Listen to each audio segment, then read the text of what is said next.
Bueno, los temas a tratarse son los siguientes. Interbloqueo, vamos a ver los distintos tipos de interbloqueos en base a la teoría de específicamente el libro de Tannenbaum, ¿sí? Actualmente, en algunos casos, digamos, se pueden tratar interbloqueos desde un punto de vista de los sistemas distribuidos, que eso por ahí no está contemplado dentro de la bibliografía del Tannenbaum, ¿sí? Pero eso también, al momento que demos sistemas distribuidos, le voy a comentar cómo existen ese tipo de interbloqueos. ¿Está?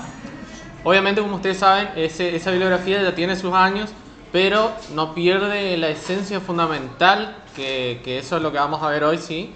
Y las distintas técnicas que nosotros tenemos para abordar el tema de los distintos tipos de interbloqueos que pueden suceder en un sistema operativo.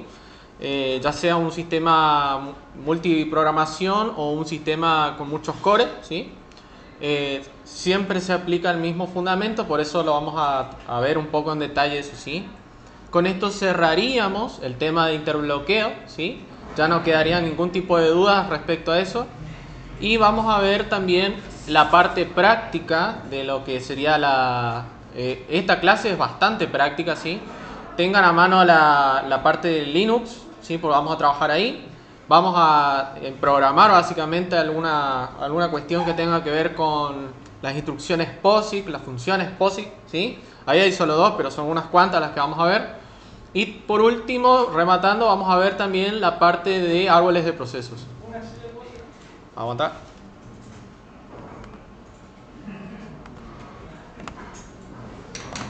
Bien, continuando con lo que habíamos hablado, el último tema que vamos a ver hoy es árboles de procesos. Esto no es tan distinto a lo que ustedes vieron ya en algunas cátedras anteriores, ¿sí? Pero básicamente vamos a ver cómo se crean los árboles de procesos, ¿sí? Desde su inicio, desde que se enciende la PC, cómo se originan estos árboles de procesos, ¿sí? Bien, nosotros habíamos hablado de que existen distintos tipos de interbloqueos.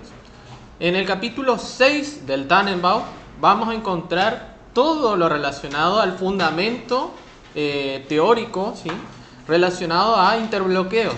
Existen distintos tipos de interbloqueos dentro de un sistema operativo, ¿sí? Eso también va a depender de la naturaleza del sistema operativo propiamente dicho, ¿sí? Si es multiprogramación, si es multicore, si es sistema distribuido, si es un sistema embebido. Cada uno tiene un tipo de interbloqueo, ¿sí? Pero ahora vamos a ver, digamos, lo más fundamental, digamos, ¿sí? ¿Qué es un interbloqueo? Nosotros habíamos hablado que es un bloqueo permanente, un conjunto de procesos que compiten por recursos, ¿tá? Y recursos, ya saben, puede ser memoria, puede ser procesamiento, ¿sí? Puede ser inclusive otro conjunto de memoria, digamos, que no esté abordado por ese proceso. Entonces, cuando pasa esto, digamos, ya estamos hablando de que existe interbloqueo. ¿Estamos? ¿Sí? Ocurre cuando todos los miembros de un conjunto de procesos, ya estamos hablando de conjunto de procesos, se bloquean en espera de un evento, ¿tá? Que solo otros miembros del conjunto puedan ocasionar, ¿sí? Es como que un proceso siempre está esperando al otro y como nunca sucede lo que pretende que va a pasar, se bloquea. O mejor dicho, como habíamos visto en el problema del productor-consumidor, se duerme, ¿tá? Y obviamente existe un sobreprocesamiento por parte del consumidor y ahí sucede que ambos se bloquean y listo, colapsa el sistema. ¿Está? ¿Hasta ahí vamos bien? Recordando un poco la teoría también del productor y consumidor, ¿sí? Bien, esta situación hace que todos los procesos esperen para siempre. ¿Está? Es el famoso cuando se tilda el Windows que no sabemos qué pasó. Bueno, ese que dice Windows X chau o pantalla azul, ¿sí? Bueno, algo de ese estilo, ¿sí? Justamente eso, la pantalla, el pantallazo a la muerte, como le dicen, es un recurso que usa el sistema operativo cuando sucede un tipo de interbloqueo, ¿sí? Vamos a ver que es una de las técnicas para abordar el tema de, entre comillas, resucitar el sistema operativo para poder seguir trabajando, ¿no es cierto? ¿Sí? ¿Tá? Algunos sistemas operativos, como los de los celulares, simplemente se reinician, ¿tá? De la nada, ¿tá? Y seguimos trabajando, ¿no es cierto? ¿Sí? Nosotros tenemos que tener en cuenta que existen dos tipos de recursos, ¿tá? Algunos autores hablan de recursos reusables y no reusables, pero acá vamos a hablar de recursos apropiativos y no apropiativos, ¿tá? Que esto es básicamente lo que habíamos, si van al capítulo 6 del Tanemov, van a ver esto en más detalle, ¿sí? Incluso da unos ejemplos de cómo, digamos, se trabaja con recursos apropiativos y no apropiativos. Los recursos apropiativos se puede quitar al proceso que posee sin efectos dañinos. Puede ser un poco de memoria de un proceso que justamente otro proceso crítico necesita sí o sí. Entonces le quito un poco de memoria a ese proceso y después de última le devuelvo, ¿sí? No genera tanto daño al sistema, digamos, a nivel sistema operativo, ¿tá? Pero, ¿qué pasa con los recursos no apropiativos? Acá sí es un tema si se le quita, digamos, al proceso. Si el proceso que está usando ese recurso se le llega a quitar, y bueno, el sistema operativo colapsa, ¿sí? ¿Vamos? Esa es la gran diferencia entre una y otra. Acá tenemos un ejemplo. De apropiativo puede ser la memoria, como dije, y, por ejemplo, los que no son apropiativos, por ejemplo, la impresora o la escritura en memoria, ¿está? Al momento de escribir sobre, por ejemplo, a ver, vamos a suponer que yo enchufo un pendrive a mi CPU, ¿sí? Y le voy a pasar, qué sé yo, un archivo al pendrive, ¿no es cierto? ¿Sí? Entonces, todo eso de copiar, pegar, mantener esa memoria en el buffer y empezar el procedimiento de escritura sobre el pendrive, ¿sí? O sobre esa memoria, no puede ser interrumpida, porque ¿qué pasaría? ¿Qué pasa si, por ejemplo, de golpe yo desenchufo el pendrive? ¿Qué pasa? Exactamente. Se corrompen los archivos, básicamente, ¿sí? Y una vez que se rompió esos archivos, nos queda dos posibilidades: eliminar el archivo porque ya no nos sirve, y la otra es volverle digamos, a escribir sobre ese pendrive. No nos quedan muchas opciones, ¿está?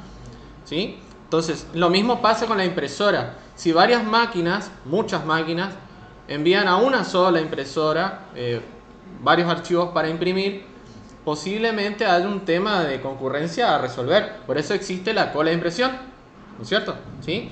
Pero a veces suele pasar, sobre todo en las conexiones Wi-Fi, que yo estoy imprimiendo, se cortó la impresión de la nada, quedó la mitad de la impresión. ¿Pero por qué? Simplemente porque ese archivo, digamos, fue corrompido, o sea, quedó por la mitad, vamos a decirlo, ¿no es cierto? Y ingresó otro elemento a la cola de impresión justo en el mismo momento donde se estaba transmitiendo los datos a la impresora. Entonces, ahí hay un problema, digamos, bastante grave, que justamente primero la impresora tiene que hacer lectura de todo ese buffer, de ese archivo que se le envió para imprimir, y después recién, una vez finalizado, hace la lectura de otro, ¿sí? ¿Está? ¿Se entendió la diferencia entre uno y otro? Busquen por internet, tarea pendiente nomás, ¿sí? Recursos reusables y recursos no reusables, ¿tá? Dentro de los sistemas operativos, ¿sí?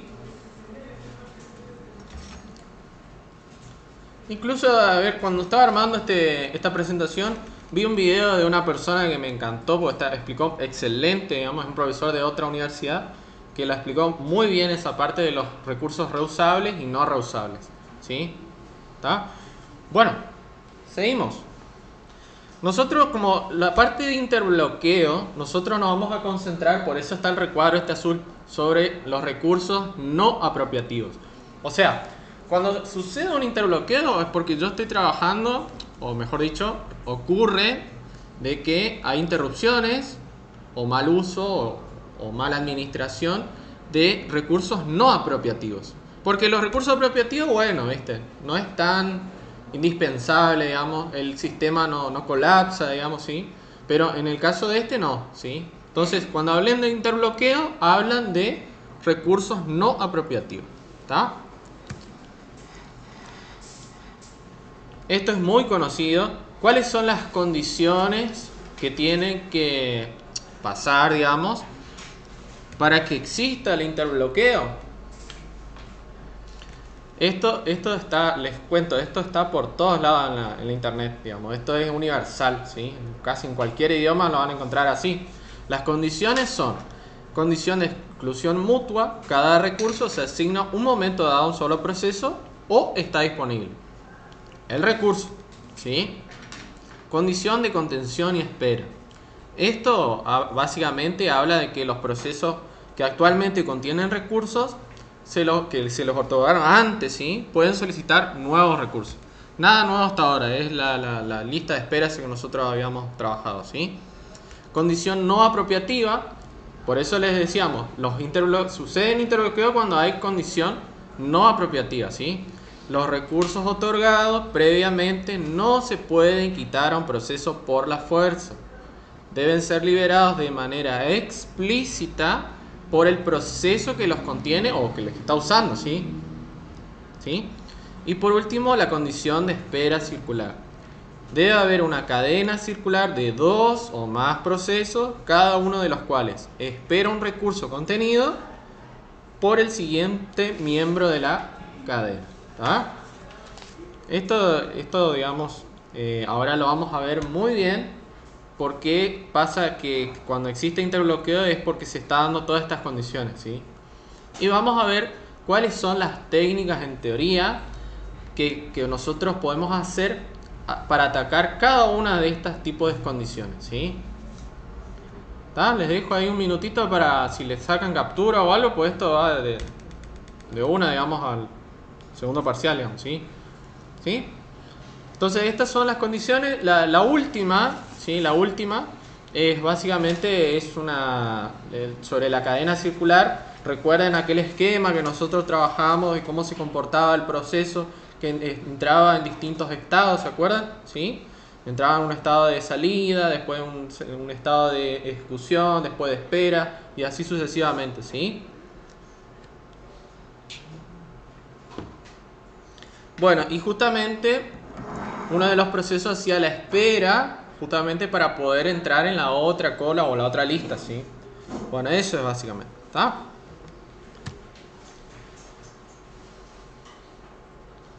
¿Qué estrategias nosotros tenemos que considerar para lidiar con los interbloqueos?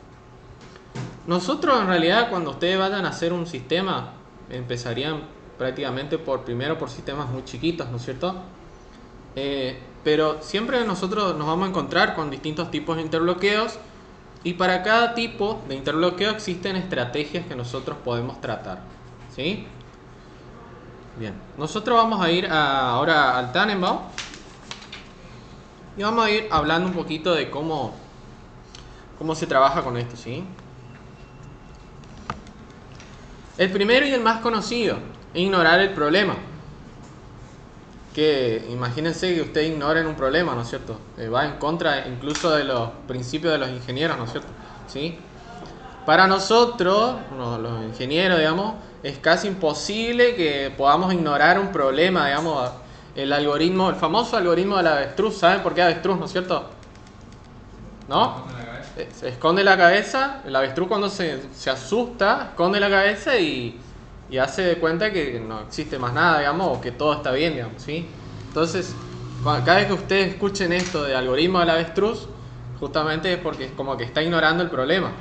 Pero hay una cuestión lógica también que nosotros no consideramos porque nosotros somos muy estructurados, hay que ser realistas, ¿no es cierto? Nosotros queremos resolver todos los problemas, pero ¿qué pasa si dentro de un sistema donde trabajamos con millones de procesos, ¿sí? Por ahí justo un proceso o dos procesos, digamos, dentro de un conjunto muy limitado, falla o existe un interbloqueo entre esos procesos, ¿tá? Y existen otros 999.999 procesos que andan bien y hay uno que no están dando bien o que quedan bloqueados, vamos a decir. Probablemente no suena tan mal de que ignoremos ese problema, ¿no es cierto? Porque hay 999.999 procesos que están dando bien y solamente uno están dando mal, ¿tá? Que probablemente con el pasar del tiempo se recupere en algún momento, ¿sí? Entonces, desde el punto de vista de la parte de poder de procesamiento, no suena tan desviado considerar este digamos, método, vamos a decir entre comillas método, de esconder la cabeza bajo la tierra y ya está, ¿no es cierto? ¿Sí? Bueno. Después tenemos esto de la detección y recuperación. A través de distintas técnicas, por ejemplo, de la identificación de los procesos que se generaron anteriormente al proceso actual, ¿sí? Ya existen distintos tipos de interbloqueos ahí, pero básicamente nosotros tenemos que detectar el momento previo a que sucedió el interbloqueo para que el planificador o el sistema operativo pueda restablecerse desde la ejecución, desde ese proceso anterior, antes del interbloqueo. ¿Sí? ¿Se entiende eso allá por el fondo? ¿Sí? O sea, primero, vamos a suponer, va el sistema operativo, funciona bien, ¡pac! Pasó el interbloqueo, listo. El sistema operativo tiene que tener algún tipo de registro para detectar ese momento exacto antes, ¿sí? Esa detección antes, todo ya desde el PCB y todo, y desde ese punto hacer, digamos, restablecer para que pueda continuar, ¿sí? Eso sucede bastante, ¿eh? Sobre todo en sistema operativo. Ustedes saben que tenemos un panel de administración de procesos adentro, ven todos los procesos, ¿no es cierto?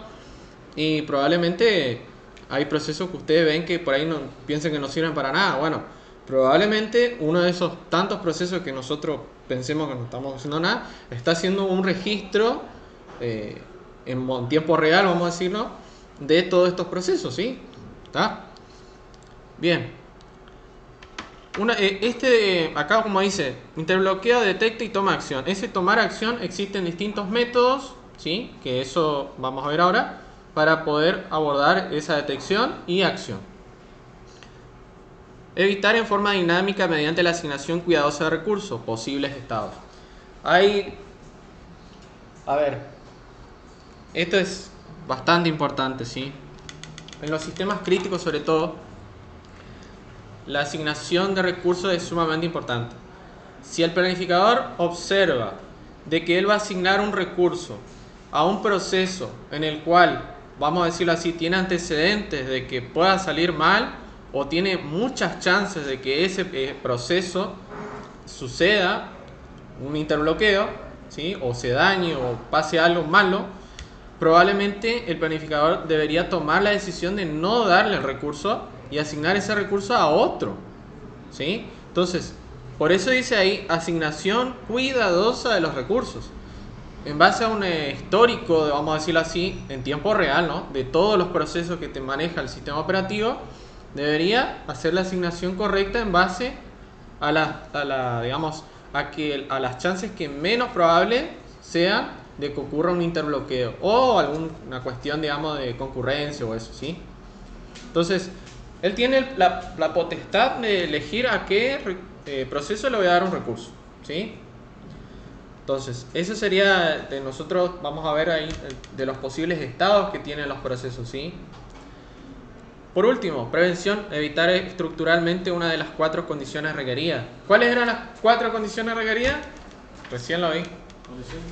Condiciones requeridas para el Eso, dale. Condición de exclusión mutua, Ajá. condición de contención y espera, condición no apropiativa y condición de espera sin exclusión. Bien. Palabra clave, prevención. Al evitar estructuralmente una de las 4 condiciones requeridas, ya es suficiente para que no suceda el interbloqueo. ¿Se entiende? ¿Sí? Repito eso otra vez. Al evitar estructuralmente una de las 4 condiciones, que recién lo vimos, evitamos el interbloqueo. ¿Sí? Entonces, póngale que hay una trampita ahí en el parcial que diga, si se puede evitar, qué sé yo, que no haya exclusión mutua. ¿Se puede evitar el interbloqueo? ¿Sí o no? ¿Afirmativo o positivo? Sí, es verdadero. ¿Está? Bien, ahora lo que vamos a hacer, antes de empezar el otro tema, vamos a ir al Tannenbaum, ¿sí? Vamos al Tannenbaum, capítulo 6.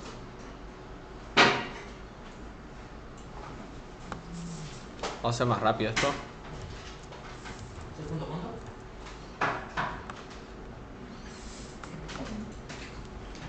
Bien, llegamos al capítulo 6. Esto es en la página 433. Bueno, acá hablamos de los recursos que hoy vimos, ¿no es cierto?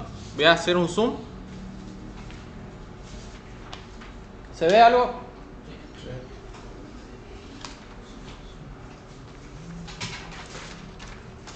Acá hablamos de la adquisición de los recursos.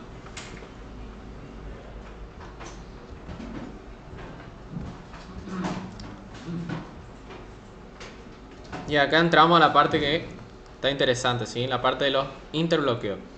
Definición formal.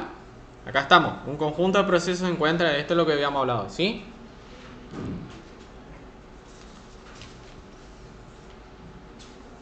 Entonces, vamos a la parte donde estas son las condiciones, ¿no es cierto? Esto ya lo vimos recién. Condiciones para que se genere interbloqueo de recursos, ¿no?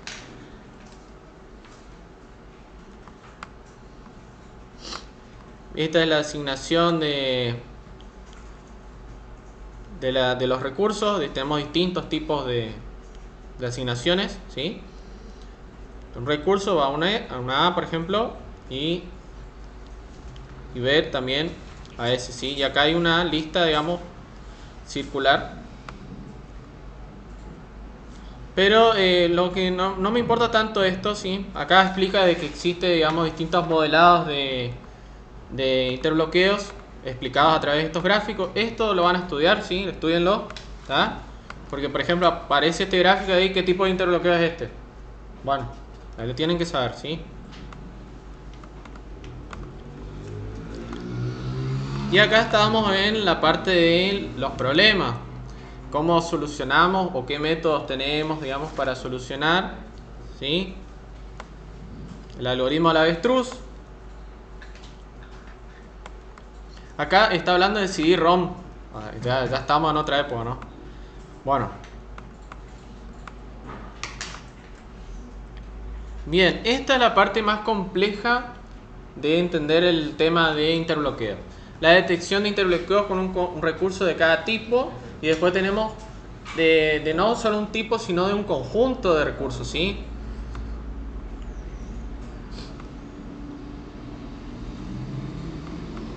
A ver.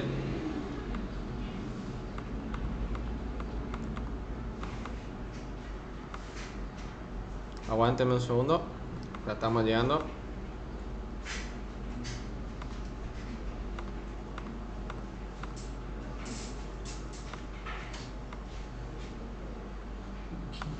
Recuperación a través del proceso. Recuperación a través de la eliminación de procesos.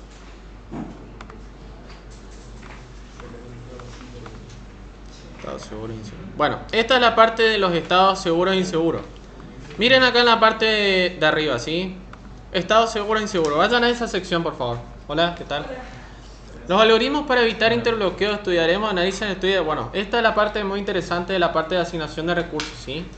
Teníamos estados que tenían categorías de inseguros y categorías de seguros, ¿sí?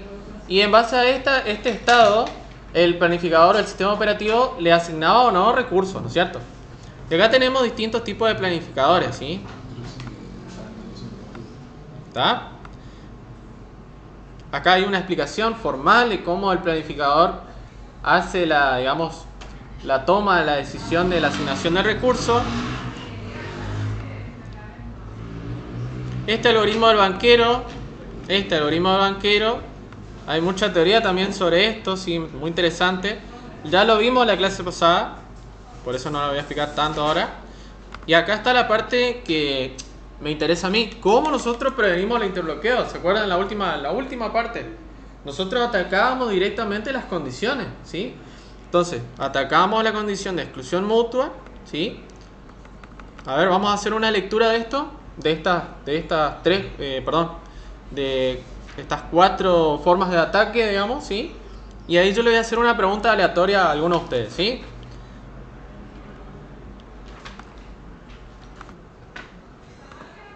Bueno, siguiendo un poquito con la parte de cómo atacar las condiciones para que no se genere el interbloqueo. Bueno, teníamos la primera, que es la más sencilla, básicamente sobre la exclusión mutua. ¿Cómo tratar, entre comillas, de evitar eso? Y básicamente hay que hacer una contención de los recursos, ¿sí? Y asignar adecuadamente, ¿sí? Entonces, cada vez que se necesite, solamente si se necesita, digamos, se va a asignar esos recursos, si no, no, digamos, ¿sí? Porque muchas veces por ahí se asigna un recurso y justamente el proceso queda en espera y queda en espera con el recurso, digamos, ¿sí? O sea, peor, ¿está? La condición no apropiativa, en el último párrafo tenemos ahí, a ver, ahí. Perdón, acá. Acá. ¿Qué dice ahí?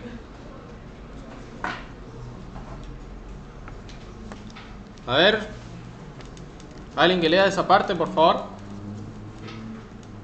Una manera ligeramente distinta de romper la condición de condición y espera es requerir que un proceso que solicita un recurso libere temporalmente todos los recursos que contiene en un momento dado. Después puede tratar de obtener todo lo que necesita a la vez. Bien, parecido a la primera, ¿no es cierto? Sí. Porque en realidad hay que hacerse la pregunta, ¿por qué va a esperar recursos si ya tenía todo asignado y por ahí no usó, ¿sí? No utilizó ese recurso? Entonces directamente evitemos eso, digamos, ¿sí? Seguimos con la asignación automática de recursos, ¿no es cierto? ¿Sí? Atacar condición no apropiativa. ¿Qué era la condición no apropiativa? Vamos a empezar por ahí. Que yo sepa, de la convocatoria del sistema operativo 1 era que un proceso le podía sacar la prioridad a otro de otra forma. Apropiativa era que se puede sacar. ¿Qué pasa si el proceso, o suele pasar de que se le quita el recurso? ¿Qué pasa? Y se daña. Se ralentiza. Se ralentiza Probablemente eso derive en un interbloqueo, ¿está? Esa sería por ahora la respuesta correcta, ¿está? Pues nosotros decimos fallar el sistema, colapso del sistema, bueno, vamos a decirle probablemente derive en un interbloqueo. Simplemente porque él está esperando un recurso que por ahí nunca le va a llegar y se duerme, ¿sí? Bien, acá la condición no apropiativa, entonces ¿quedó claro? Hay que tratar de evitar eso básicamente, ¿sí? ¿Quién me lee la parte de...? Este es súper fácil. ¿Alguien quiere hacer lectura de esto, por favor? ¿En qué parte? ¿Desde qué parte? No sé, esa es la idea. Si no, si les digo ya demasiado. Condición no apropiativa. Ajá. Luego hice un resumen. Bueno, Para lograr la condición no apropiativa hay que deshabilitar interrupciones de procesos que están utilizando un recurso, implementando estrategias como son, por ejemplo, las colas de espera para la utilización de un proceso, de un recurso. muy bien. Con una cola de espera, digamos, nos evitaríamos ciertos problemas de las condiciones no apropiativas, ¿sí? Espera circular. ¿Alguien para leer? Nadie quiere leer, ¿no es cierto? Si no, vale. Bueno, ahí le dejamos un minuto más. Tranqui. ¿Cómo atacamos la condición de espera circular para evitar un interbloqueo? Pregunta recontra, ¿no? De parcial. Y ahí acá, por acá está la respuesta, ¿sí?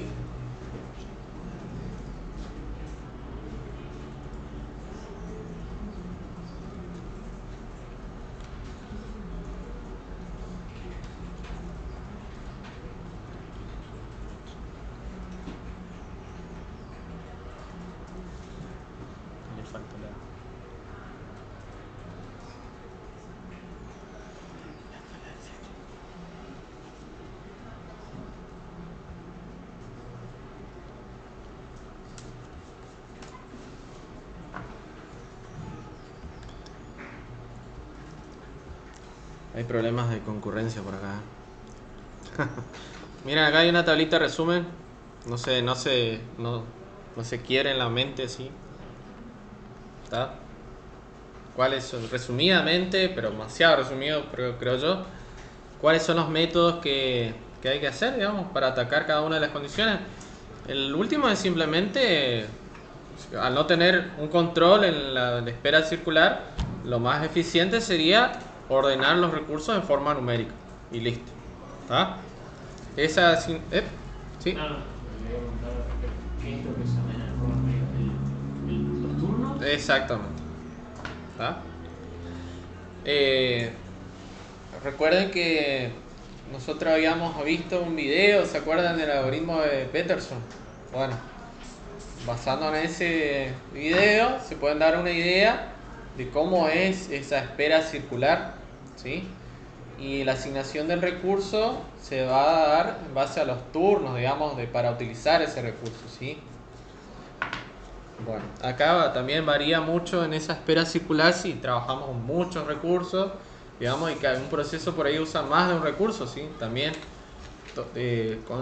simplemente con una espera basándose en números por turno sería lo ideal. Bueno, esta tablita yo por ahí me tatuaría por algún lado en el brazo, ¿sí? Entonces, claro, así se dan una idea de lo importante, digamos, que es para el segundo parcial, ¿sí? Vamos al último tema, ¿les parece? Y ahí vamos a la práctica. Y ahí vamos al recreo y después a la práctica, ¿sí? Árboles de proceso. ¿Alguna vez escucharon sobre árboles? ¿Sí? ¿Trabajaron? ¿Hicieron una búsqueda en un árbol? ¿Sí o no? Sí. Ah, bueno. A mí me quedo más tranquilo, ¿sí? ¿Está? Bueno, básicamente van a escuchar en Windows. No es tanto trabajar con árboles de proceso, porque hay una teoría fundamental que dice que por ahí las prioridades o algo así, es como que existe un proceso plano, un árbol plano dentro del esquema que trabaja Windows. Pero en Linux estamos hablando de un tema muy distinto, ¿sí? Donde sí o sí existe, digamos, un árbol de proceso, ¿sí? Pregunta de parcial. ¿Cuál sería el primer, o cómo se origina el árbol de proceso? ¿Quién origina? ¿Quién origina el primer proceso de todo? El proceso padre. ¿Quién origina el proceso padre? ¿El sistema operativo? Bueno, ¿quién origina el sistema operativo? El sistema operativo es un árbol, ¿sí? La BIOS. ¿Eh? La BIOS. Eso, ahí está. ¿Está? Vamos a ser concretamente específico el procesador, ¿sí? Para no decir... ¿está? Pero dentro entre la BIOS y el procesador generan el primer PIT. El PIT, ¿saben lo que es el PIT? El sistema operativo 1, supongo que lo vieron. Process. Ahí está. Bien, pero básicamente el procesador genera un número que ese es el primer número del proceso padre, ¿sí? Y es, según digamos, la teoría, digamos, es como que imposible predecir ese número, no se sabe, porque el procesador puede tirar cualquier número, ¿sí? Entonces, la pregunta es bastante curiosa y hay mucho para trabajar ahí, digamos, ¿sí? E incluso se puede hacer una tesis o un trabajo final de grado investigando solamente eso, digamos, ¿sí? Cómo se originan los árboles de proceso desde la BIOS, digamos. Estaría re bueno una tesis esa, ¿sí? ¿Qué vamos a ver en la práctica? Vamos a ver cómo crear los árboles, cómo crear árboles de distintos niveles, ¿sí? Esto vamos a ver dos funciones del estándar POSIX, ¿sí? Que nosotros en la clase pasada lo vimos. El estándar POSIX es básicamente un estándar de comunicación cuando distintos sistemas operativos se puedan entender, ¿sí? Y ahí teníamos fork y S, que después vamos a ver que tienen otro tipo de terminología, ¿sí? ¿Está? Y la diferencia fundamental es que la primera, o sea, fork, permite que un proceso cree un clon de sí mismo. La segunda usa ese clon para ejecutar el código de otro programa en su lugar, ¿sí? Eso vamos a hacer ahora en la práctica, ¿está? De ello resulta la afiliación entre procesos, ¿sí? Se habla de procesos hijos y de procesos padres. Cosas a tener en cuenta acá. Cuando voy a armar un programa para trabajar con árboles, no tengo que tener nodos huérfanos, no tengo que tener nodos zombies, ¿sí? Que así es el término. Huérfanos, ¿por qué huérfanos? Bueno, tiene padre. Correcto. ¿Y zombie? para cenar. Exacto. El proceso, el famoso proceso que ustedes por ahí ya lo vieron o le pifiaron en análisis de sistema, el proceso que no tiene salida. ¿Tá? Es un proceso que no hace nada. ¿Sí? Un proceso que no tiene salida no debería estar ahí. ¿Sí? Bueno, entonces vamos a tener en consideración eso, que es sumamente importante al momento de programar. Si nosotros en el programa que hagamos tenemos este tipo de situación, lamentablemente no cumple, digamos, los requerimientos, digamos, para que funcione, ¿sí? Simplemente no está bien, ¿sí? Acá tenemos otro esquema de árbol. Pues nosotros siempre conocíamos el arbolito y ahí 2 hijos y ahí, bueno, este es otro, ¿sí? Nosotros tenemos del PIT, vamos a decirlo así, que sería el primero del init, ¿sí? Teníamos un hijo, y después del hijo teníamos un nieto, y del otro nieto teníamos un bisnieto. También esta es otra manera de ver, en base por ahí, no es obligatorio solamente el Tannenbaum, ¿no? Pero pueden ver en otra teoría que se pueden encontrar con hijos padres, hijos, nieto, bisnieto y así sucesivamente, ¿sí? Y bueno, con distintas funciones nosotros vamos a poder ver de que por ahí el nieto haga una cierta cosa, ¿sí? Siendo que incluso puede ser un clon del padre, digamos, ¿sí? Que eso vamos a ver ahora en la práctica, ¿sí? Gente, estamos muy bien con el horario. Vamos a tomarnos un recreo de 15 minutos, ¿sí? 17:30 les volvemos y empezamos con la práctica. ¿Vamos?